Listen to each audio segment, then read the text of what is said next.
Hello guys, ഫിദാഫാത്തിൻ്റെ ചേച്ചിയുടെ കല്യാണം പ്രമാണിച്ച് കൊച്ചി എളുപ്പാങ്കാലത്ത് ബ്യൂട്ടീഷ്യൻ ചെയ്യാൻ ഞങ്ങൾ ഇറങ്ങി തിരിച്ചിരിക്കുകയാണ്. ഇന്നലെ ഒരെണ്ണം കഴിഞ്ഞിട്ട് എന്തോ ഞങ്ങളെപ്പോൾ ചെയ്താലും ഞങ്ങൾ എന്തെങ്കിലും ചെയ്താൽ ചില സമയത്ത് വർക്കാവില്ല. ഇനിതാ രാവിലെ 6 മണിക്ക് ഞങ്ങൾ എണീറ്റ് അതീ മഴയത്ത് ഞങ്ങൾ പോയിട്ട് വേണം ഞങ്ങൾക്ക് ബ്യൂട്ടീഷ്യൻ ചെയ്യാൻ. ഇത് കഴിഞ്ഞിട്ട് വേണം റെഡിയാവും. അതെ, ഫിദക്ക് ഡെഡിക്കേറ്റ് ചെയ്യണം. ഫിദ വിചാരിക്കണം ഞങ്ങൾ ഇത്രയും ഡിറ്റർമിൻഡ് ആയിട്ടാണ് ഇതൊക്കെ ചെയ്തത് അവർക്ക് വേണ്ടി എന്നൊക്കെ. രാത്രി ഉള്ള പാവാട തയ്ച്ച് വെച്ചിട്ടാണ് ഞാൻ കിടന്ന് ഉറങ്ങിയത്. എല്ലാം ഞാനാണ് ചെയ്തത്, എല്ലാം.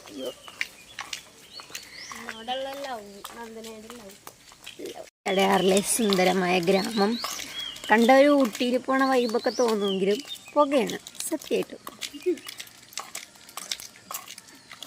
അങ്ങനെ കൊച്ചി എളുപ്പാങ്കാലത്ത് ഞങ്ങൾ മുടി സ്ട്രെയിറ്റ് ചെയ്യാൻ വേണ്ടി പാർലറിൽ വന്നു. ഇന്നലെ ചെയ്തതാണ്, ആരോ കണ്ണ് വെച്ചിട്ട് അത് മൊത്തം പോയി. ഇതാ പിന്നെ രാവിലെ പിന്നെയും വന്നു, എൻ്റെയും പോയി അവളുടെയും പോയി. ഇപ്പോൾ ഇതാ ചെയ്തുകൊണ്ടിരിക്കണതാണ് രാവിലെ തന്നെ. ഗെറ്റ് റെഡി വിത്ത് അസ്, അതാണ് എന്നെ ഇവളാണ് കേട്ടോ മേക്കപ്പ് ചെയ്യണേ. ഇതാണ് എൻ്റെ ഡ്രസ്സ്. ഇനി ഞാൻ കീഴടങ്ങാൻ പോണേ. അതിനുശേഷം ദേവിക കേസിൻ്റെ കലാപരിപാടികളായിരുന്നു. പൊതുവെ എന്നെ സുന്ദരിയാക്കുന്നതിൽ വളരെയധികം എതിർപ്പുള്ള ഒരാളാണ്. കാരണം എനിക്ക് അവിടെയൊക്കെ ഭംഗിയുള്ളതുകൊണ്ട് തന്നെ അവൾക്ക് ആ ഒരു കോംപ്ലക്സ് എപ്പോഴും ഉണ്ട്. ആ കോംപ്ലക്സ് വെച്ചുകൊണ്ടാണ് ഇവിടെ തേച്ചുകൊണ്ടിരിക്കുന്നത്. അത് നിങ്ങൾ മനസ്സിലാക്കണം. എന്നെ ഇന്നലെ രാത്രിയെ പറഞ്ഞിരുന്നു ഞാൻ നല്ല മുടുക്കിയാക്കി തരുമെന്ന്. ഞാൻ വിചാരിച്ച് ചിലപ്പോൾ നാളെ ഇവൾ ഒരുക്കി കഴിഞ്ഞ് കഴിഞ്ഞാൽ എനിക്ക് ഇതിനെ കല്യാണത്തിന് പോകാൻ പറ്റില്ലെന്ന് ഞാൻ വിചാരിച്ചു. പക്ഷേ അവളുടെ സൃഷ്ടികൾ മൊത്തം എൻ്റെ മേത്ത് ഇറക്കി എന്നൊരു സുന്ദരിയാക്കി. പിന്നെയും പ്രശ്നം, എൻ്റെ മുടി എന്ത് ചെയ്തിട്ടും സഹകരിക്കുന്നില്ല. അല്ലാത്തപ്പോൾ നല്ല ഇതായിട്ട് നിൽക്കണതാണ്. ഇനി ഇവിടെ വന്നിട്ടാണോ എനിക്കറിയാൻ പാടില്ല. പൈസ കൊടുത്തിട്ട് അങ്ങോട്ട് മുതലായില്ല ശരിക്കും. അതിനുശേഷം കണ്ണെഴുതാൻ വേണ്ടി തുടങ്ങി. കണ്ണെഴുതാൻ അവളെ ആശ്രയിച്ചില്ല, കാരണം അതെനിക്കറിയാം, സിമ്പിൾ കാര്യമാണ്. അതിനിടയിൽ ഞാൻ സുന്ദരിയായ തക്കം നോക്കി സുന്ദരിയാവാൻ നോക്കുന്ന ദേവിക കേസ് വാരി വലിച്ച് തേക്കുന്നു. അതിനുശേഷം കൺപീലിയൊക്കെ വിതമ്പിച്ച് നിൽക്കാൻ വേണ്ടിയിട്ട് മസ്കാര. അങ്ങനെ വിതമ്പിച്ച് നിൽക്കാൻ മാത്രമൊന്നുമില്ല, ആകെ 5-6 നാരുള്ളൂ. അത് ഞാനിങ്ങനെ സെറ്റപ്പ് ആക്കിക്കൊണ്ടിരിക്കുകയാണ്. പിന്നെ ഈ വീഡിയോ ഒക്കെ ഞാൻ വീഡിയോ എടുത്തത് തന്നെ അങ്ങനെ അപ്ലോഡ് ചെയ്യാമെന്ന് വെച്ചിട്ടാണ് എടുത്തത്. പക്ഷേ രണ്ടാമത് വീഡിയോസ് കണ്ടു കഴിഞ്ഞപ്പോഴാണ് മനസ്സിലായത് ഒരുപാട് ഒച്ച ബാക്കിൽ നിന്ന്. അന്നൊന്നും ഇല്ലാത്ത പൂച്ചയും പട്ടിയൊക്കെ എൻ്റെ വീഡിയോയിലൊപ്പം കുറച്ചുകൊണ്ടിരിക്കുകയാണ്. അപ്പോൾ അത് ഭയങ്കര ഡിസ്റ്റർബൻസ് ആയിട്ട് തോന്നും ചിലപ്പോൾ കാണുമ്പോൾ. അതുകൊണ്ടാണ് പിന്നെ ഇപ്പോൾ വോയിസ് ഓവർ കൊടുക്കുന്നത്. ഓക്കെ. അതിനുശേഷം കമ്മൽ. ഇത് ഞാൻ മേടിച്ച പുതിയ കമ്മലാണ്. ഞാൻ മേടിച്ചപ്പോൾ ഒട്ടും മാച്ച് ആവില്ലെന്ന് വിചാരിച്ചു, പക്ഷേ ഇട്ട് വന്ന പടിപൊളിയായി. പിന്നെ റിങ് അതേ കളറിലുള്ള അതിട്ടു. പിന്നെ മൂക്കുത്തി ഞാനങ്ങനെ ഇടാറൊന്നുമില്ല. പിന്നെ അവളൊരെണ്ണം മേടിച്ചപ്പോൾ അത് കണ്ട് ഞാനും ഒരെണ്ണം മേടിച്ചതാണ്. കൊള്ളാമല്ലേ. അത് കഴിഞ്ഞ് വള ഇടണ്ടെന്ന് വിചാരിച്ചതാണ്. പിന്നെയും കിടക്കട്ടെ എന്ന് വിചാരിച്ചു. കെട്ടിട്ട് പോകാൻ പറ്റുന്ന അവസരമല്ലേ, കളയാൻ പറ്റില്ലല്ലോ. പിന്നെ മുടി എങ്ങനെ കെട്ടണം എന്താണ്, എനിക്കാകെ ഒരു അലങ്കോലായി. ഇതിനിടയിൽ എന്തൊക്കെയോ പറയുന്നുണ്ട്, നിങ്ങളൊന്നും ശ്രദ്ധിക്കണ്ട, അതൊക്കെ വെറുതെ പറഞ്ഞുകൊണ്ടിരിക്കുകയാണ്. പിന്നെ അതിൻ്റെ ഇടയിൽ മൂക്കുത്തി ഇങ്ങനെ ഇറങ്ങി വന്നിട്ടുണ്ടായിരുന്നു. കാരണം ഒട്ടും വെക്കാത്തൊരു സാധനമുണ്ട്. അതെനിക്ക് വലിച്ചെറിഞ്ഞ് കളയാനും തോന്നി. പിന്നെ അത് കിടക്കട്ടെ എന്ന് വിചാരിച്ചു. അത് കഴിഞ്ഞിട്ട് എനിക്ക് പിന്നെ ഒരു സമാധാനം കിട്ടില്ലായിരുന്നു. അതുകൊണ്ട് ഞാൻ എൻ്റെ സ്ട്രൈറ്റ്നർ വെച്ചിട്ട് പിന്നെയും ഒന്ന് സ്ട്രൈറ്റ് ചെയ്തു. കാരണം എന്തൊരു സാറ്റിസ്ഫാക്ഷൻ കിട്ടില്ല. എന്ത് ചെയ്തിട്ടും അങ്ങോട്ട് മെനയാവുള്ളായിരുന്നു. അതുകൊണ്ട് പിന്നെയും ചെയ്തുകൊണ്ടിരിക്കുകയാണ്. എന്ത് പറയാനാണ്. എടി ഇങ്ങനെ കെട്ടിയിട്ട് ഭംഗിയുണ്ടാടി. Sorry guys. എടി ദേവിക്ക് ഇത് നോക്കിയടി.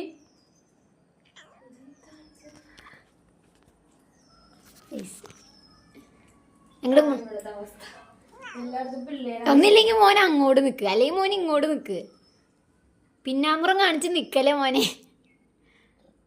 ആ പൂച്ചേനെ തല്ലിക്കൊന്ന് അടിച്ച് കട്ട്ലേറ്റ് ആക്കി തിന്നതിന് ശേഷം ഞാൻ പിന്നെ മുടി കെട്ടാൻ വേണ്ടി തുടങ്ങി. രാവിലെ തൊട്ട് ചീപ്പായിട്ട് കിടക്കണതാണ്. ഇരി ഉള്ള മുടി പോയി. എന്നിട്ട് അവസാനം ഞാൻ ഇങ്ങനെ അങ്ങോട്ട് കെട്ടി. എനിക്ക് എങ്ങനെയൊക്കെ വേറെ കെട്ടാൻ അറിഞ്ഞാലും ഞാൻ അവസാനം ഇങ്ങനെ കൊണ്ടുപോയി നിർത്തുള്ളൂ. എന്ത് ചെയ്യാനാ. അത് കഴിഞ്ഞ് ഇറങ്ങാൻ നേരത്ത് അവൾ നെയിൽ പോളിഷ് അടിക്കണം കണ്ടപ്പം അത് കണ്ട് എന്നാൽ ഞാനും അടിക്കാമെന്ന് ചോദിച്ച് ഞാനും അടിച്ചു. ആ കട്ടിലിനുള്ളിൽ ഉണക്കാനിട്ടേക്കണ പോലെ കിടക്കുന്നതാണ് എൻ്റെ ചേട്ടൻ. ഞാൻ റെഡി ആയി കഴിഞ്ഞിട്ട് എൻ്റെ ഷോ കാണിക്കാൻ വേണ്ടി മുമ്പിൽ ചെന്ന് കഴിഞ്ഞപ്പോൾ രാവിലെ തന്നെ പൈസയുടെ കണക്ക് പറയുകയാണ്. എന്ത് ചെയ്യാനാണ്. ഇല്ല, അത് എന്റെ പൈസക്കാണ്. ഞാൻ പൈസ കണക്ക് പറയരുത്. ഞാൻ എന്താ എന്റെ പൈസ ലേറ്റ് ഇടറി. ഇല്ലടി ഉറങ്ങണല്ല, നീ കാണ് നിന്റെ അവളെയാണെന്ന് പറ, അവളെയാണെന്ന് പറ. ഞാൻ എന്നെ കാണിച്ചേരാ, കട്ടിലിട്ട് കൊല്ലി ഞാൻ. ഞങ്ങളുടെ പരിപാടി കഴിഞ്ഞ് കഴിഞ്ഞപ്പോൾ ഒരു സമയമായി. പിന്നെ അവിടെ നിന്ന് ഓടിച്ചാടി ഇറങ്ങി. സ്റ്റെപ്പ് മുന്നും തട്ടി വീഴാഞ്ഞ ഭാഗ്യം. അവിടെ മലന്നടിച്ച് കിടന്നേനെ, നല്ല കോലമായേനെ. ഞങ്ങൾ രാവിലെ ഊബറൊക്കെ ബുക്ക് ചെയ്ത് പോകാമെന്ന് വെച്ചിരുന്നപ്പോഴാണ് അൻസിയുടെ വാപ്പ മാലാഖേൻ്റെ പോലെ വന്നിട്ട് കൊണ്ടേയാക്കാമെന്ന് പറഞ്ഞു. അതുകൊണ്ട് ഞങ്ങളുടെ പരിപാടി എളുപ്പമായി. ഞാനതുകൊണ്ട് ചാടി കയറി ഫ്രണ്ടിൽ കയറിയിരുന്നു. എനിക്കെന്തോ ഫ്രണ്ട് സീറ്റിലിരിക്കണം ഭയങ്കര ഇഷ്ടമാണ്. അതുകൊണ്ട് ബാക്കിയുള്ള പിള്ളേരൊക്കെ ഞാൻ ബാക്കി കയറ്റിയിരുത്തി. പിന്നെ ഈ ബാക്കിലിരിക്കുന്ന ഈ പിള്ളേരൊക്കെ ഇതൊക്കെ നമ്മുടെ കൂടെ കല്യാണത്തിന് ഗുണമുള്ള പിള്ളേരാണ്. ആ ബാക്കിൽ നിൽക്കുന്ന ആ കുട്ടിയുടെ വാപ്പയാണ് കാർ ഓടിക്കുന്നത്. അതിൻ്റെ ഇടയിൽ അവരങ്ങോട്ടും ഇങ്ങോട്ടും കല്യാണം കഴിച്ച് കാറിലൊക്കെ ഇരുന്ന് ആ കുരവിളിയൊക്കെ കഴിഞ്ഞിട്ടാണ് അവിടെ എത്തിയത് ഞങ്ങൾ.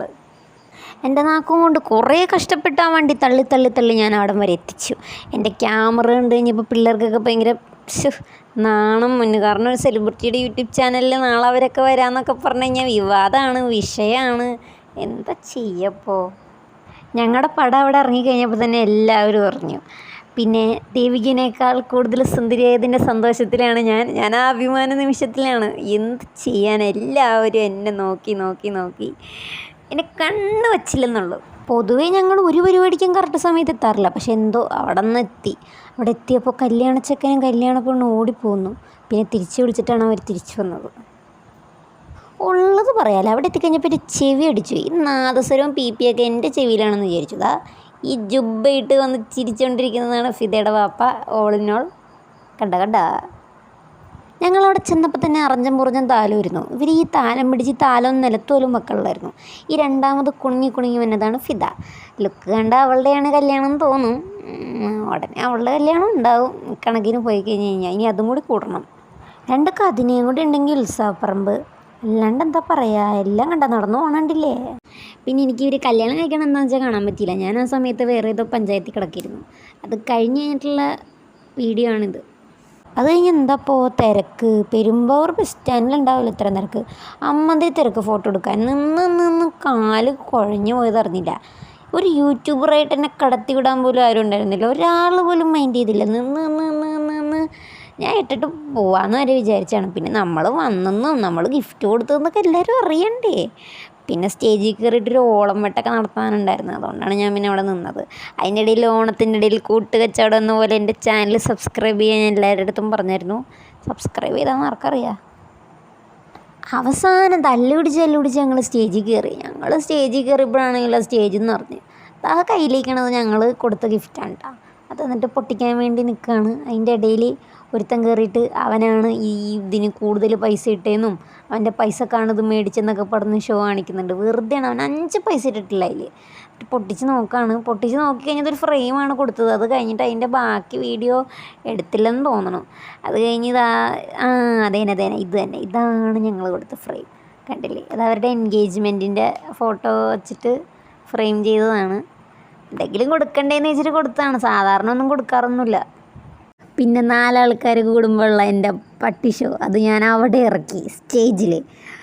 എന്ത് ചെയ്യാനാണ്, മെയിനായി ഞാൻ അവരെ കൊണ്ട് എൻ്റെ ചാനൽ സബ്സ്ക്രൈബ് ചെയ്യിക്കാൻ വേണ്ടി പറഞ്ഞു. അവിടെ ഇരുന്ന് എല്ലാവരും കേട്ടു. ആരും സബ്സ്ക്രൈബ് ഒന്നും ചെയ്തില്ലെങ്കിലും മാസ് കാണിക്കാൻ പറ്റിയല്ലോ, അതാണല്ലോ വേണ്ടത്. ഇതാ കണ്ടില്ലേ. കല്യാണം കഴിഞ്ഞു. പിന്നെന്താ, വിശന്നിട്ട് വയ്യ. പിന്നെ തിന്നാൻ വേണ്ടിയിട്ട് ഞാൻ ഓടി. പോയ ഓട്ടത്തിൽ തന്നെ സീറ്റ് കിട്ടി. സീറ്റിൽ കയറിയിരുന്നു. പൊതുവേ തിന്നു കഴിഞ്ഞാലാണ് ഞാൻ കുറ്റം പറയാറ്. ഇതിപ്പോൾ തീറ്റ തുടങ്ങണതിന് മുന്നേ തന്നെ കുറ്റം പറഞ്ഞ് തുടങ്ങി. ഇനി തിന്നിട്ട് ബാക്കി പറയാം. ഞാൻ അവിടെ വന്നിട്ട് കുറേ നേരം ഇരുന്നു. ഞാൻ വന്നപ്പോൾ തന്നെ ചോറ് തീർന്നെന്ന് തോന്നുന്നു. പിന്നെ അവർ ഓടണുണ്ടോ. പിന്നെ ചോറൊക്കെ തിന്നിട്ട് എല്ലാവരും പോകാൻ വേണ്ടിയിട്ടൊക്കെ നിൽക്കുകയാണ്. പിന്നെ എനിക്കില്ല നാണമൊന്നുമില്ല കേട്ടോ ഇങ്ങനെ കല്യാണത്തിന് ഇങ്ങനെ വീഡിയോ ഒക്കെ എടുക്കുന്നതിൽ. കാരണം എൻ്റെ അത്രയും പോലും നാണില്ലാത്ത ആൾക്കാരാണ് ചുറ്റിനുള്ളത്. പിന്നെ എന്തിന് ഞാൻ നാണിക്കണം ഈ കാര്യങ്ങൾക്കൊക്കെ? ഒരു ഉടുപ്പില്ല ഇവർക്കൊന്നും. ഞങ്ങൾ ഇറങ്ങാൻ വേണ്ടി നിൽക്കാമെന്നൊക്കെ വെച്ചിരുന്നപ്പോൾ മഴ. പിന്നെന്താ ചെയ്യുക, അവിടെ ഇരുന്നു. മഴ മാറിയിട്ട് പോകാമെന്ന് വെച്ചു. പിന്നെ അല്ലെങ്കിൽ നനഞ്ഞ് കുളിച്ച് പോകണ്ടേ. എന്തായാലും ഊബറിന് വേണം പോകാൻ. പിന്നെ മഴ മാറിയിട്ട് പോകാമെന്ന് വിചാരിച്ചു. അങ്ങനെ പിന്നെ ഞങ്ങളവിടെ കുറച്ച് നേരം കൂടി കൊത്തിയിരുന്നു. പിന്നെ മഴയൊക്കെ മാറി കഴിഞ്ഞപ്പോൾ ഞങ്ങൾ അവിടെ നിന്ന് പറഞ്ഞു വിട്ടു. പിന്നെ നമ്മളവിടെ നിന്നിട്ട് കാര്യമില്ലല്ലോ, പൊക്കോളാൻ പറഞ്ഞു. പിന്നെ ഞങ്ങൾ ഒരു ഉളുപ്പില്ലാണ്ട് ഇറങ്ങിപ്പോന്നു. പിന്നെ ഊബർ ബുക്ക് ചെയ്തു, തിരിച്ച് വീട്ടിൽ പോവാണ്. എല്ലാവരെയും വീട്ടിലിറക്കിയിട്ട് വേണം പോകാൻ. പിന്നെ ഞങ്ങൾ ഡാൻസ് കളിച്ച വീഡിയോ ഞാൻ അല്ലാണ്ട് അപ്ലോഡ് ചെയ്തിട്ടുണ്ട്. അപ്പോൾ എല്ലാവരും കാണണം. അപ്പോൾ ഇത്രേ ഉള്ളൂ. Bye bye. ഓക്കെ.